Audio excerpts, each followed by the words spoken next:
Untuk materi ke-9 ini ada destination brand. Nah, destination brand ini banyak yang berpendapat bahwa membangun merek atau brand yang kuat itu hanya menjalankan dengan komunikasi pemasaran ataupun membangun program promosi yang berani. Padahal untuk benar-benar membangun merek tujuan atau destination branding ini, kita perlu mengembangkan dan menerapkan strategi dan taktik pemasaran yang tepat. Dari untuk si destination branding ini adalah jati diri dari identitas yang dapat mengidentifikasi suatu destinasi dengan cara yang berbeda dengan destinasi lainnya untuk memudahkan pengunjung destinasi untuk mengingatnya dan adanya destination branding ini.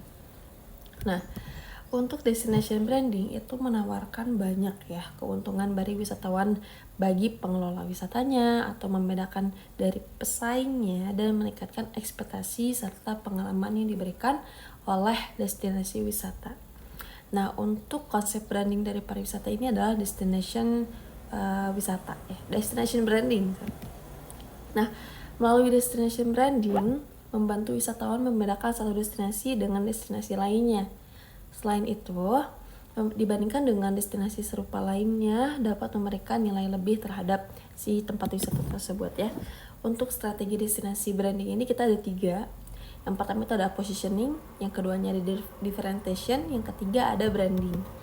Nah, untuk yang positioning itu dalam hal ini adalah ide yang ditanamkan ke dalam benak publik ataupun calon pengunjung untuk memastikan positioning.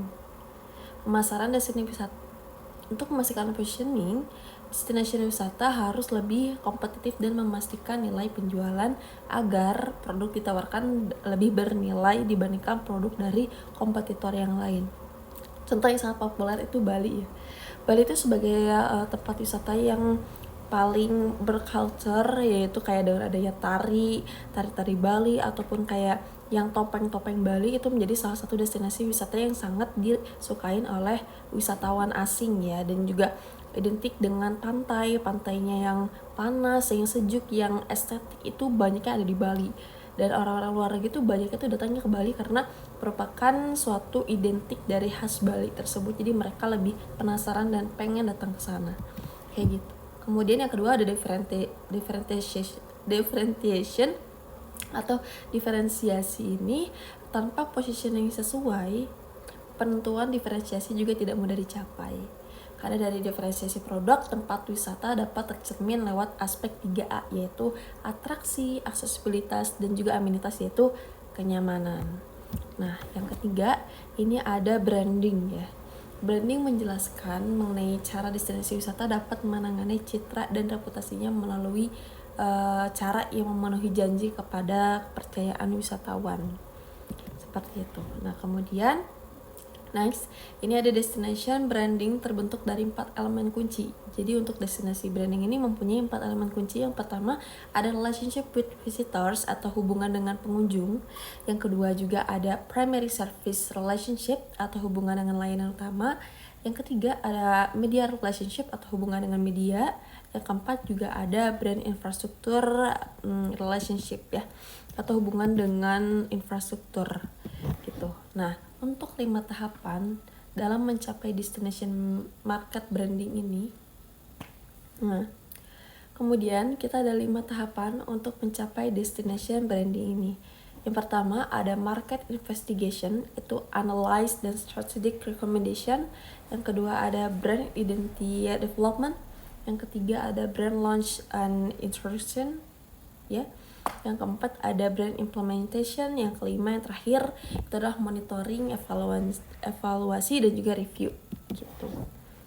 Nah, untuk market yang pertama ya, untuk market analyze dan juga strategic recommendation, itu langkah ini adalah tahap pertama untuk melakukan penelitian atau pengembangan strategi yang tepat untuk mengembangkan destinasi yang mengembangkan pemetaan yang kemungkinan besar seperti itu. Kemudian juga ada brand identity development, itu seperti apa yang kita diciptakan pada tempat tersebut. Dalam hal ini harus diperjelas visi, misi, serta tujuan dari dibuatnya si destinasi wisata itu untuk apa gitu, sehingga kedepannya image terbentuk merupakan hasil identitas dari dimiliki oleh si destinasi wisata tersebut. Nah, untuk agar mendapatkan hasil penciptaan keterikatan emosional, destination branding tersebut harus memiliki kredibel yang pertama, yang kedua ada mudah dikomunikasikan, yang ketiga yang menjadi pembeda tuh apa gitu ya. Keempat juga harus mampu menyampaikan ide yang kuat serta efektif dari para pemangku, juga harus berempati dengan pelanggan tersebut. Nah, kemudian yang selanjutnya ini ada brand launch and introduction, communicating the vision. Itu juga ada melingkup dari advertising, terus juga ada direct marketing, terus juga ada personal selling, ada website, brosur, sama event organizer gitu. Nah, untuk monitoring, evaluasi, dan review yang terakhir, ini adalah tahapan terakhir yang merupakan upaya untuk memonitoring apakah terdapat penyimpangan, kekurangan, dan sebagainya dari apa yang telah kita lakukan.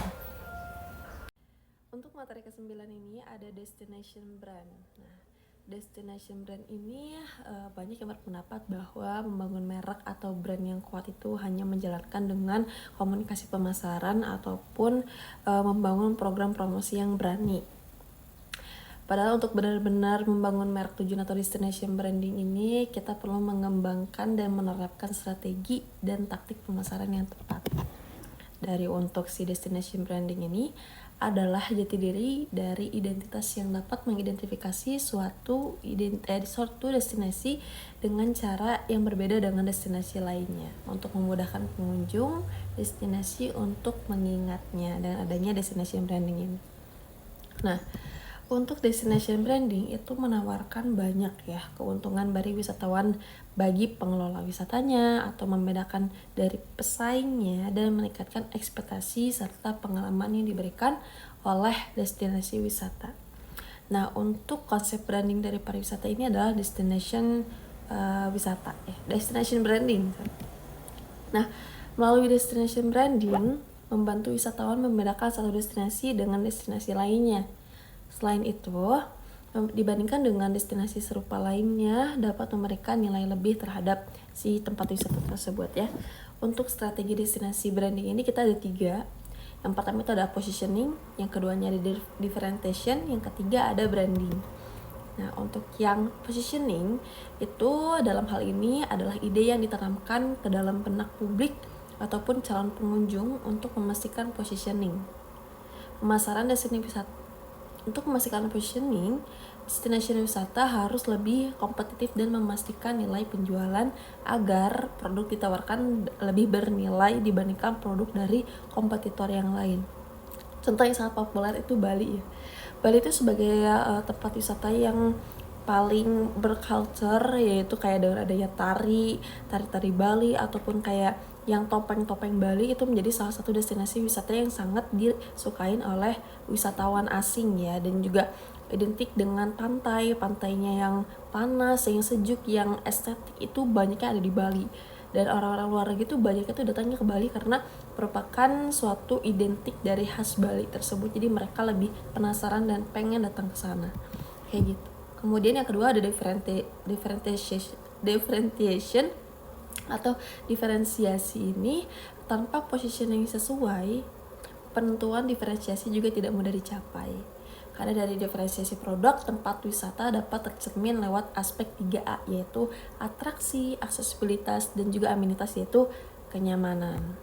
Nah, yang ketiga, ini ada branding ya. Branding menjelaskan mengenai cara destinasi wisata dapat menangani citra dan reputasinya melalui cara yang memenuhi janji kepada kepercayaan wisatawan. Seperti itu. Nah, kemudian next, ini ada destination branding terbentuk dari 4 elemen kunci. Jadi untuk destinasi branding ini mempunyai 4 elemen kunci. Yang pertama ada relationship with visitors atau hubungan dengan pengunjung.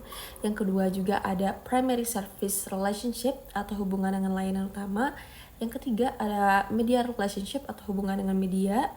Yang keempat juga ada brand infrastruktur relationship ya, atau hubungan dengan infrastruktur gitu. Nah, untuk 5 tahapan dalam mencapai destination market branding ini.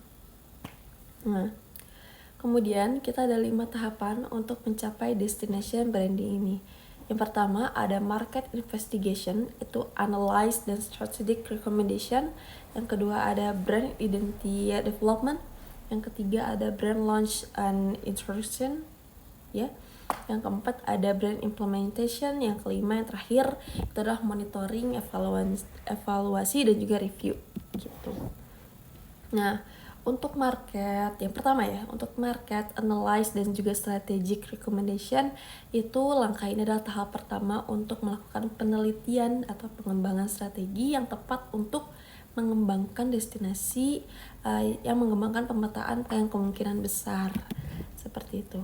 Kemudian juga ada brand identity development, itu seperti apa yang kita diciptakan pada tempat tersebut. Dalam hal ini harus diperjelas visi, misi, serta tujuan dari dibuatnya si destinasi wisata itu untuk apa gitu, sehingga kedepannya image terbentuk merupakan hasil identitas dari dimiliki oleh si destinasi wisata tersebut.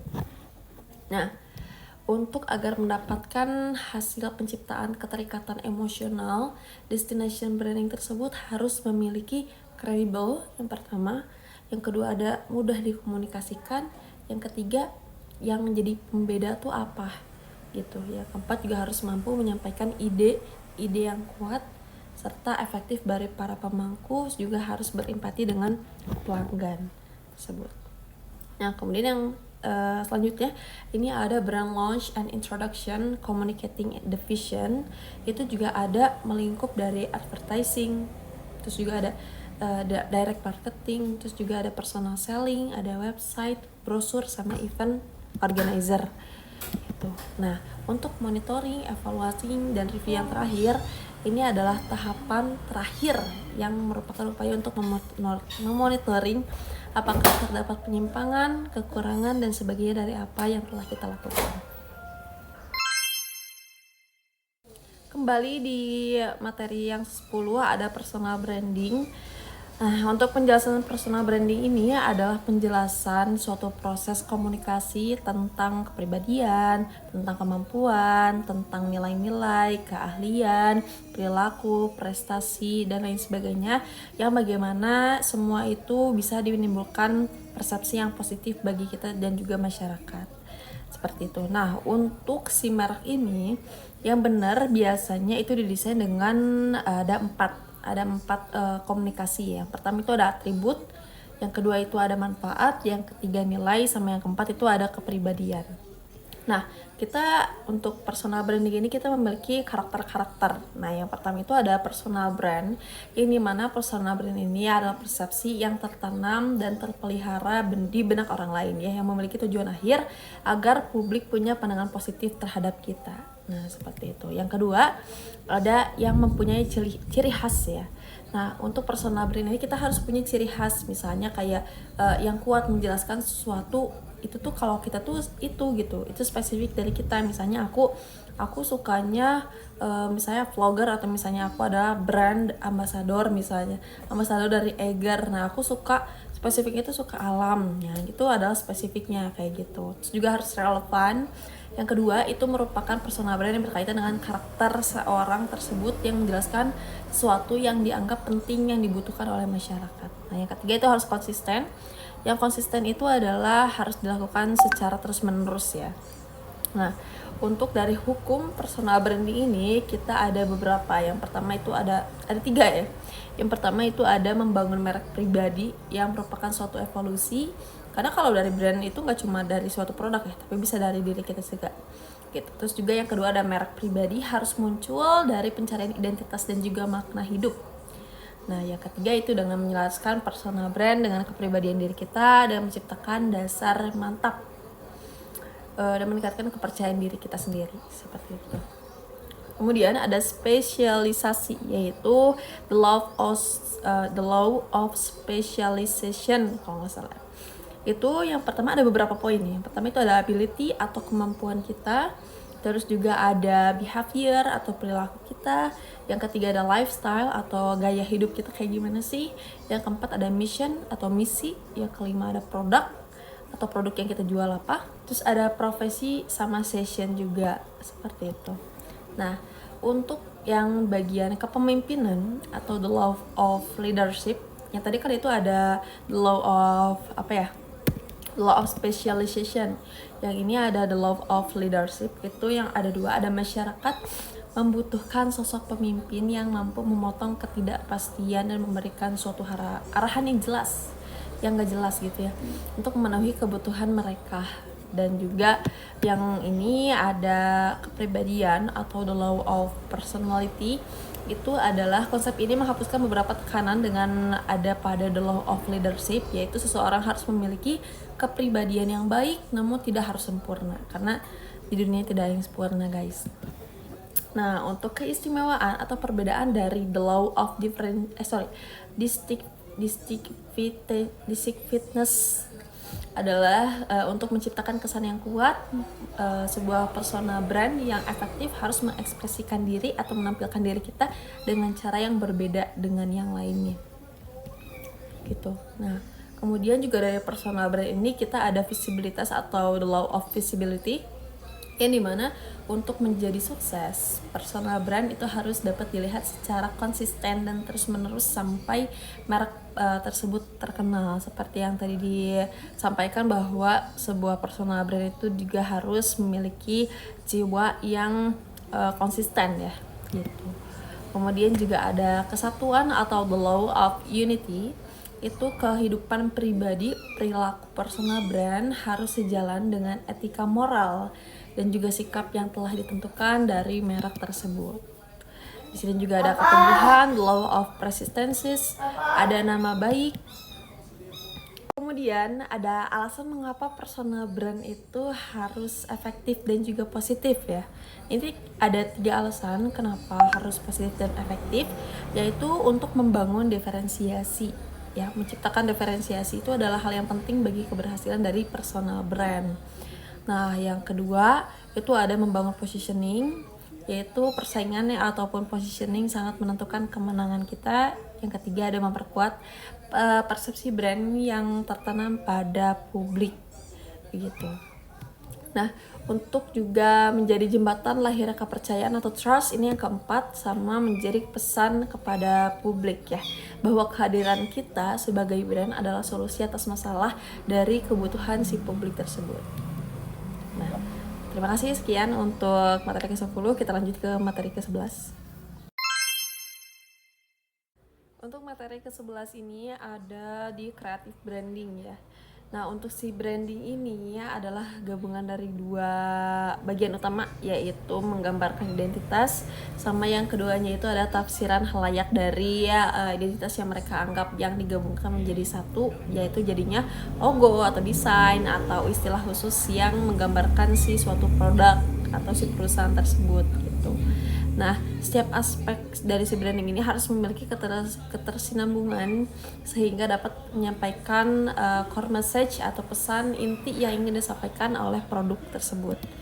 Nah, untuk branding ini dapat digunakan menjadi alat untuk meningkatkan nilai perusahaan serta dapat digunakan untuk mengkonfirmasi posisi pasar kepada posisi yang paling diuntungkannya gitu.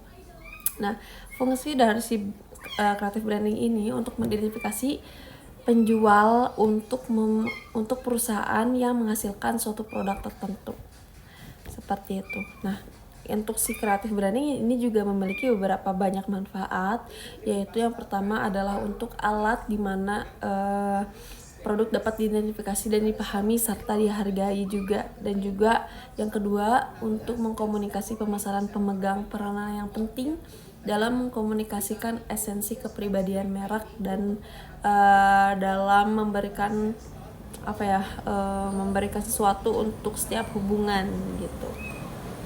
Branding itu menurut aku sangat penting karena dengan adanya branding itu produsen menunjukkan produknya mempunyai kualitas yang sangat baik gitu, yang dibikin untuk konsumen itu percaya seperti itu. Karena jika kita ngelihat konsumen dari mereka melihat, membaca, mendengar di suatu produk yang sama di televisi, di internet, di majalah, atau di billboard, atau koran iklan di Facebook atau di Instagram itu maka target lama-lama akan mempercayai suatu produk tersebut ya. Dan itu berarti lebih ke promosian sih gitu. Nah, untuk ini kita memiliki ada beberapa creative branding. Yang pertama itu ada brand ambassador. Nah, brand ambassador ini merupakan perkembangan dari strategi periklanan atau word of mouth yang secara konvensional menjadi strategi jitu untuk menyampaikan sebuah produk atau jasa dari mulut ke mulut ya. Nah, biasanya ini tuh ibu-ibu ya. Nah, kalau misalnya zaman dulu, tapi sekarang kita ini adalah suatu creative branding atau strategi of marketing untuk mencapai suatu target ya. Nah, seiring berkembangnya dengan bisnis di sosial media, teknik word of mouth ini menjadi marketing memulai masuki area brand ambassador ya. Biasanya diambil dari artis-artis atau talent-talent yang sudah terkenal. Seperti itu. Yang kedua itu ada personal branding. Nah, untuk personal branding ini lebih kayak kepribadian, terus kemampuan, nilai-nilai, serta stimulus yang menghasilkan persepsi yang positif di masyarakat yang merupakan aspek dari personal branding tersebut. Tujuan dari ada personal branding ini untuk mengenalkan keunikan kemampuan individu yang mengkomunikasikan identitas dan juga penyampaian karakter yang mampu menyelesaikan solusi. Seperti itu. Nah, kemudian juga ini kita ada employer branding. Untuk employer branding ini lebih kayak ke merupakan usaha atau suatu perusahaan untuk membuat para karyawan nyaman dan merasa perusahaan tersebut adalah tempat yang baik untuk bekerja. Nah, biasanya ini aku nemu ada di TikTok itu atau di Instagram itu ada Rocket Indo. Nah, untuk Rocket Indo ini dia suka memperlihatkan situasi di kantornya. Apakah itu kantornya nyaman, gimana kerja di sana, situasinya gimana, seperti itu. Nah, untuk employer branding ini sebenarnya memiliki dua tujuan. Yang pertama itu untuk dilakukan membuat karyawan merasa senang kalau misalnya mereka bekerja di perusahaan tersebut. Yang kedua juga bertujuan untuk memproses seleksi karyawan baru agar lebih mudah menemukan kandidat yang terbaik. Seperti itu. Nah, untuk dari sistem kreatif branding ini kita memiliki dua, yaitu ada hard selling sama soft selling dalam brand. Tapi sebenarnya kalau kreatif branding ini nggak cuma di si hard selling dan soft selling ini tidak hanya ada di bidang kreatif branding saja, tapi dia juga ada di bidang marketing ya. Nah, untuk hard selling atau soft selling ini itu masuknya ke pendekatan. Nah, kalau soft selling itu pendekatan yang ditemukan oleh Stanley Resort dan juga Helen Lansdowne dari agensi J. Walter Thompson. Itu pendekatannya lebih ditujukan untuk pendekatan dengan menggunakan emosional ya. Jadi kita mendekati konsumen dengan cara emosional. Jadi bukan untuk merayu untuk langsung beli, tapi secara emosional. Nah, karena pada tahun di 1980 itu merupakan era yang disebut sebagai era creativity yang digunakan sebagai soft sell sebagai dasar perkembangan di area ini. Nah, untuk hard sell itu ditemukan pada saat bersamaan oleh John A. Kennedy dan juga Albert Lasker yang bekerjasama dengan copywriter. Itu lebih kayak pendekatannya langsung ya kalau yang itu. Nah, untuk branding dan era integrated marketing communication atau kita bisa bilang adalah IMC, itu seiring dengan perkembangannya teknologi saat ini terdapat lebih banyak pilihan media selain 5 besar media tradisional, yaitu kayak cuma televisi, radio, surat kabar, majalah, dan juga papan reklame atau spanduk ya. Ini udah banyak banget karena untuk di area ini udah gak cuma 5 itu, tapi ada sosial media juga. Nah, untuk pemasangan iklan, jadi tidak lagi membatasi pada suatu media periklanan aja, tapi melainkan berusaha untuk mencari kombinasi yang dianggap untuk yang paling menguntungkan seperti itu. Terima kasih, sekian untuk materi 11, kita lanjut ke 12. Untuk materi ke-13 ini ada digital branding. Nah, semakin berkembang pesatnya jaringan internet, kondisi tersebut menyebabkan pergeseran budaya manusia ya dalam berkomunikasi dan berinteraksi satu sama lain. Nah, era digital juga menyebabkan media massa menyesuaikan diri menjadi media digital yang dapat diakses di jaringan sosial media. Contohnya kayak kemarin itu COVID ya, karena ada penyakit yang menyebar sehingga kita tidak bisa keluar rumah, nggak bisa ngantor, nggak bisa sekolah. Jadi diadakannya dengan era digitalisasi gitu. Nah, Untuk digital branding tersendiri ini adalah identitas merek yang digunakan oleh suatu produk atau perusahaan di internet. Nah, yang berbeda dengan merek tradisional yang lainnya. Kalau dulu kan dijualnya di warung-warung, di toko-toko. Nah, dengan adanya sekarang digital branding itu kita bisa jual lewat e-commerce ya, gitu. Nah, untuk kekuatan digital ini suatu keharusan bagi perusahaan yang ingin mendominasi pasar. Jadi ada yang tokonya itu usahanya itu suksesnya itu di offline, ada juga yang suksesnya di online. Itu beda-beda sih, tergantung dia targetnya mau suksesnya di bidang mana gitu. Nah, untuk digital branding sendiri itu melibatkan pilihan dari warna, logo, nama, terus juga tagline yang sebelumnya sudah dibahas, serta aspek lainnya yang memiliki pengaruh merek perusahaan seperti itu. Nah, untuk digital branding ini juga merupakan strategi yang sangat efektif untuk saat ini, karena salah satu keunggulan sistem digital branding ini memiliki kemudahan untuk kita berkomunikasi dengan antara pembeli dan penjual.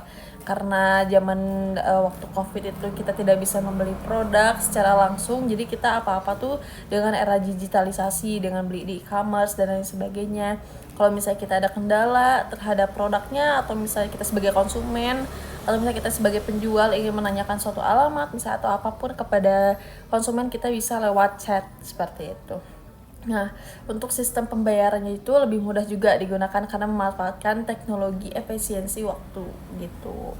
Nah, kemudian untuk dengan perkembangannya teknologi yang udah sangat maju ya, kita udah bisa bilang, itu kita memanfaatkan sepenuhnya internet atau media sosial di salah satu acara penting di salah satu cara yang penting bagi perusahaan untuk memberikan informasi tentang brand yang mereka miliki, kayak misalnya di sosial media Instagram, di Facebook, di YouTube, Twitter, blog, atau dan lain sebagainya. Karena konsep digital branding itu sebuah konsep yang berfokus kepada perkembangan di internet. Jadi ini khusus untuk yang di e-commerce ataupun penjual-penjual yang menjual barangnya di sosial media yang lainnya.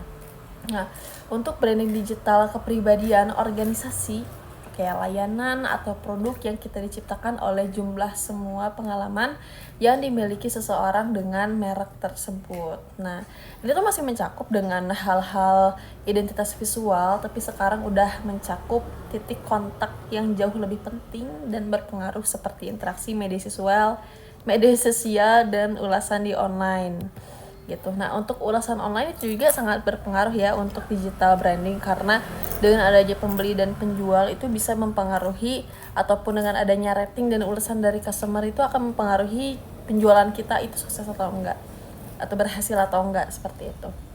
Nah, terdapat 3 poin yang dapat membedakan antara proses komunikasi melalui internet dengan komunikasi yang klasik ataupun langsung gitu ya. Yang pertama itu adanya interactivity. Kini internet dapat dibuka peluang komunikasi interaktif dan bersifat dua arah ya. Yang kedua itu ada penggunaan internet juga yang bersifat transparansi, yakni informasi yang dimuat di media sosial itu dapat diakses oleh publik. Nah, yang ketiga, internet mampu menyimpan informasi yang dipublikasikan oleh seorang dalam waktu tertentu. Nah, untuk elemen dari digital branding ini, kita ada yang pertama, balik lagi ke brand positioning, yaitu cara menunjukkan keunggulan sebuah merek serta perbedaan dari pesaing yang lainnya ya. Terus juga ada brand identity, yaitu asosiasi merek yang menunjukkan janji kepada konsumen. Ketiga juga ada brand personality, yaitu bagaimana cara kita memiliki tujuan guna meningkatkan daya tarik merek di luar di mata konsumennya, seperti itu. Nah, sehingga brand personality yang kita miliki tujuannya menambah bagusnya terhadap merek dan juga membuat komunikasi antara konsumen dan pembeli menjadi lebih bagus. Seperti itu. Sekian untuk sesi ke-13. Lanjut ke materi ke-14. Kembali di sesi ke-14, ini ada branding produk UMKM. Nah, untuk komunikasi pemasaran dan juga branding pemasaran itu adalah sistem keseluruhan bisnis yang berisikan rancangan penentuan harga, promosi, terus juga ada distribusi produk ataupun jasa kepada konsumen yang udah menjadi pelanggan ya, udah menjadi target gitu konsumen untuk potensial ya. Nah, secara umum juga untuk marketing itu adalah serangkaian kegiatan atau strategi yang dilakukan untuk kita menjual produk atau jasa yang berorientasi kepada kebutuhan masyarakat. Nah,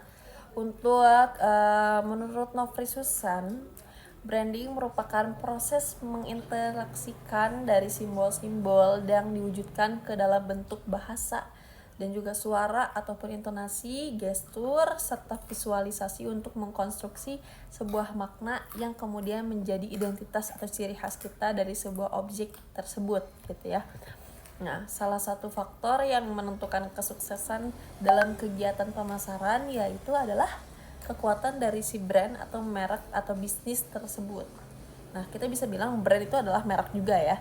Nah, untuk pandangan visual mengatakan bahwa brand atau merek ini merupakan sebuah nama, istilah ataupun simbol ataupun kombinasi dan lain sebagainya dari elemen-elemen dari angka, huruf, warna, kata, istilah itu dimaksudkan untuk mengidentifikasi barang atau jasa atau beberapa penjual sekaligus untuk membedakan dari barang atau jasa yang dimiliki oleh pesaing. Seperti itu.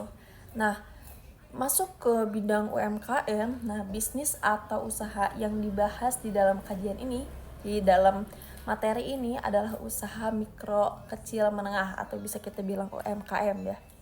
Di Indonesia memiliki banyak sekali UMKM atau lokal brand, tapi banyak juga pelaku UMKM yang tidak terlalu memperhatikan dari kualitas brandnya gitu. Banyak sekali sih. Rata-rata pelaku UMKM hanya mengejar keuntungan tanpa memperhatikan persepsi konsumen atau produk yang dijual seperti itu.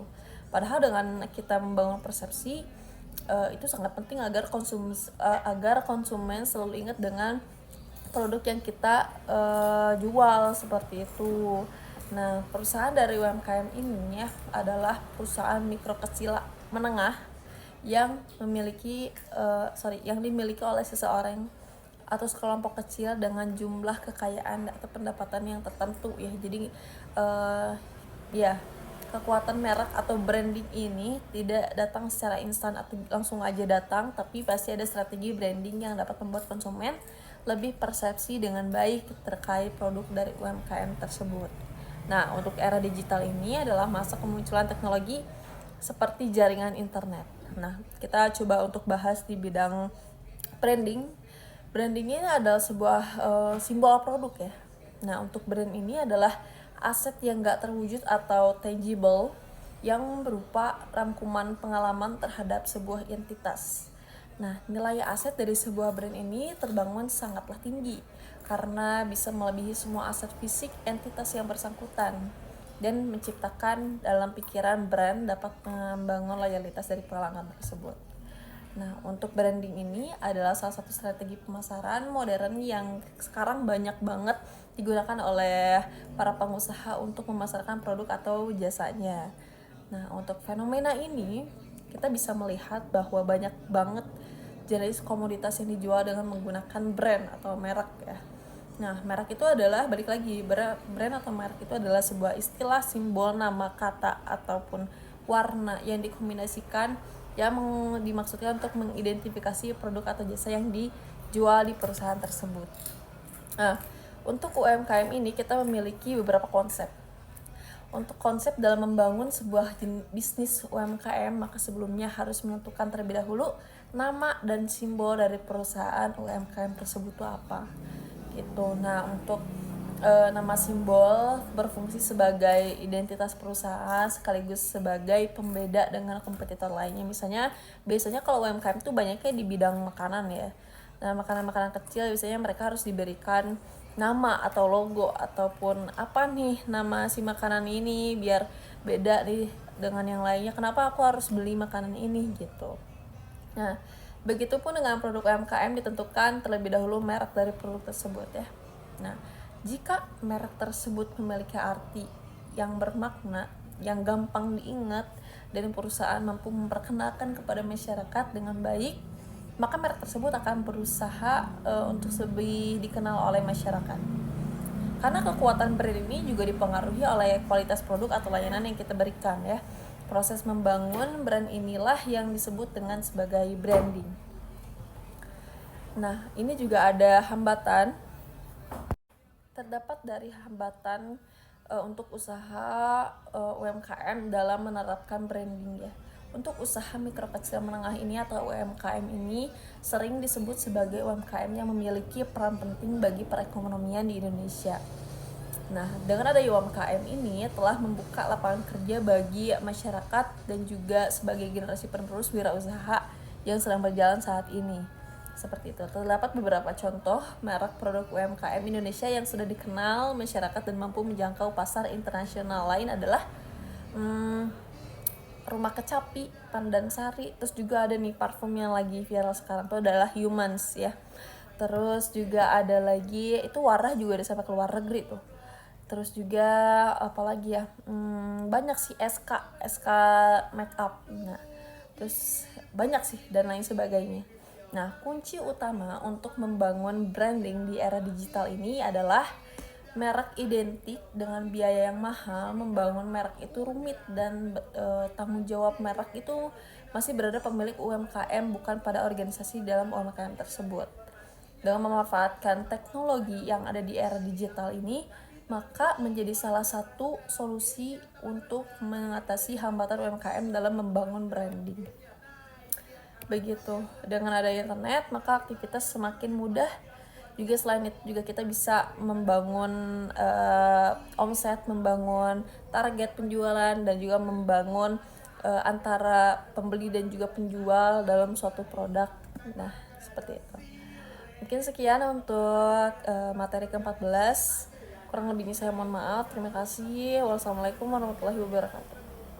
Kembali di sesi ke-14, ini ada branding produk UMKM.